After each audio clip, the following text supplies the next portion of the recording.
Division of integers must be kept in mind while dividing two integers. If two integers with the same sign are being divided, simply divide the absolute value and remove any sign. जैसे हमने multiply करते time ये देखा कि अगर दो एक ही sign के इंटीजर्स को मल्टीप्लाई किया जा रहा है तो उसके प्रोडक्ट के आगे कोई भी साइन नहीं आएगा. उसी तरह अगर दो एक ही साइन के मतलब दोनों पॉजिटिव या दोनों नेगेटिव इंटीजर्स को डिवाइड किया जा रहा है तो उसके आंसर में भी कोई भी साइन नहीं आएगा, मतलब वो हमेशा पॉजिटिव होगा.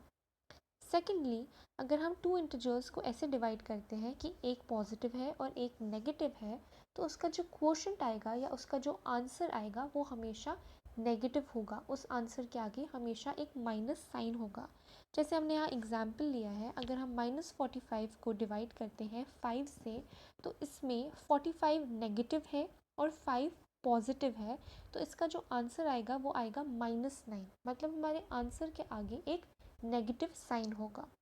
इसकी प्रॉपर्टीज़ क्या होती हैं? जैसे अभी तक हमने एडिशन, सब्ट्रैक्शन, मल्टीप्लिकेशन में प्रॉपर्टीज़ देखी, उसी तरह डिवीजन में भी कुछ प्रॉपर्टीज़ होती हैं. सबसे पहले क्लोजर प्रॉपर्टी.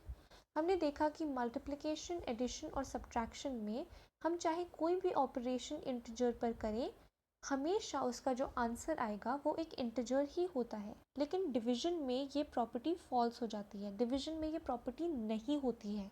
तो अगर हम दो इंटीजर्स को डिवाइड करेंगे, ऐसा ज़रूरी नहीं है कि हमारा जो आंसर आए वो भी एक इंटीजर हो.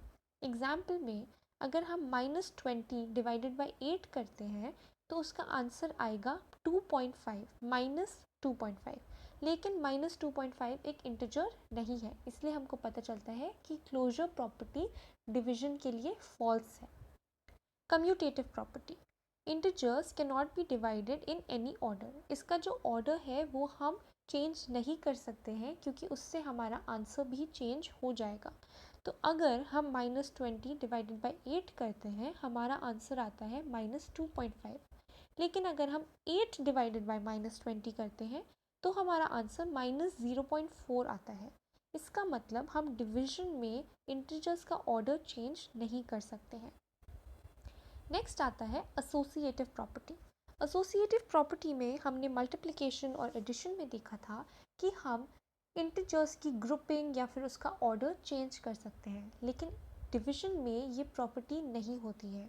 इसका मतलब अगर हमारे पास 3 इंटीजर्स हैं या उससे ज़्यादा इंटीजर्स हैं तो हमको उन्हें उसी ऑर्डर में डिवाइड करना है जिस ऑर्डर में वो दिया है, वरना उसका आंसर जो होगा वो चेंज हो जाएगा.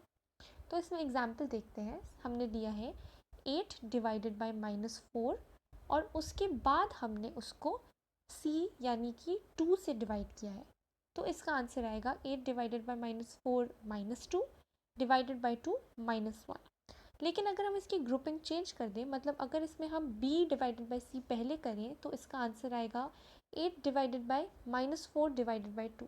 -4 डिवाइडेड बाई 2 का आंसर होगा -2 और 8 डिवाइडेड बाई -2 का आंसर होगा -4. तो इससे हमको पता चलता है कि अगर हम इसकी ग्रुपिंग चेंज करते हैं तो हमारा आंसर भी चेंज हो जाएगा. Dividing by 1. Dividing any integer with 1 will always yield the integer as quotient.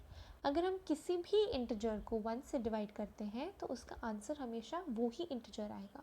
ये कहने का ये मतलब है सिर्फ कि अगर आपके पास 5 टॉफ़ीज़ हैं और आपको वो 5 टॉफ़ीज़ एक जगह पर रखनी है तो आपका आंसर 1 ही आएगा, आपका आंसर 5 ही आएगा. इसका मतलब कि आपको जो पूरा यूनिट है वो सब एक ही जगह पर डिवाइड करना है, मतलब उसको एक ही यूनिट में रखना है. इसलिए अगर हम किसी भी इंटीजर को 1 से डिवाइड करते हैं तो हमेशा उसका जो आंसर आता है वो वही वाला इंटीजर होता है. नेक्स्ट और लास्ट प्रॉपर्टी है डिवाइडिंग बाय 0. अगर हम किसी भी इंटीजर को 0 से डिवाइड करते हैं, इसका कोई भी मीनिंग नहीं होता, इसका कोई भी मैथ्स में या फिर मैथमेटिकल सेंस में इस प्रॉपर्टी का या फिर इस फंक्शन का, अगर हम किसी भी इंटीजर को 0 से डिवाइड करें, इसका कोई आंसर ही नहीं है पूरे मैथ्स के सब्जेक्ट में. तो अगर कोई भी इंटीजर 0 से डिवाइडेड होता है तो हम उसको वैसे ही छोड़ देंगे और हम लिखेंगे दिस इज़ नॉट डिफाइंड, क्योंकि हमको इसका आंसर पता ही नहीं है. लेकिन अगर 0 को किसी इंटीजर से डिवाइड करें, जैसे हम लिखें 0 डिवाइडेड बाय 5, तो उसका आंसर हमेशा 0 होता है। तो हमको बहुत केयरफुली याद रखना है कि अगर 5 डिवाइडेड बाय 0 होगा तो इसका आंसर हमको नहीं पता है, लेकिन अगर 0 डिवाइडेड बाय 5 होगा तो इसका आंसर हमेशा 0 ही है।